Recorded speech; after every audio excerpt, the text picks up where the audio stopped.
Hi guys, what do you do when it's probably a heat index of 100 degrees outside? You make some old school sun tea. This is an old traditional classic recipe, if you even want to call it a recipe, where you just get you a container, preferably made out of glass. It can be anything, but this is my particular container that I happen to have.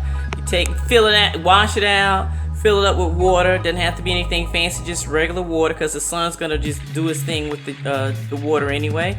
You take it, you fill it up with your water, get your tea bags or whatever tea you choose to use. In this case, I have some Tetley, some Bigelow's, but it doesn't matter. Even some Publix decaf, and I might actually switch it out, put regular in there, I'm not sure. But regardless, you get your tea of choice, get your water, put it in a glass container, you take it outside and let the sun do its job. So that's gonna be my agenda for today.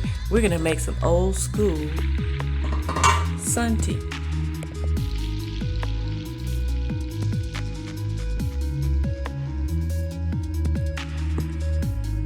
So we're outside and I have the sun tea all set up and ready to go. I think the hardest thing about this was bringing this container outside, but regardless, it's gonna be worth it in the end, because we're gonna have some old school sun tea. It's gonna be fresh and it's gonna be well worth the wait.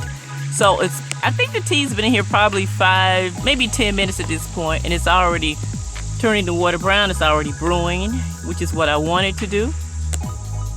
And one bag actually floated to the bottom, but that's okay. I'm not gonna go and get it and retrieve it. I'm gonna leave it down there. It's always one that kind of floats to the side anyway. We're gonna leave it down there and come back at the end of the day and see what we have. So stay tuned, I'll be back. We're making some tea.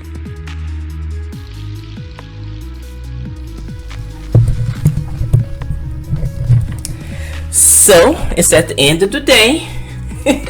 It is time to bring the tea inside so I can take the tea bags out. I have to remove the tea bags. So I added this little ribbon around the jar to reinforce the glass seals that are around the edges. So I'm going to have to remove the ribbon. You know, it had an airtight seal, but I wanted to make sure that nothing got inside. So I'm going to have to remove the ribbon after I bring it back inside, because the tea is ready. That's it. The tea is ready. So stay tuned. I'll be right back.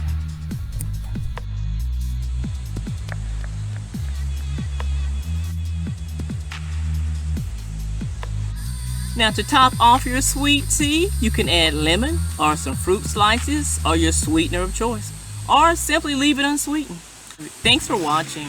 Peace and grace.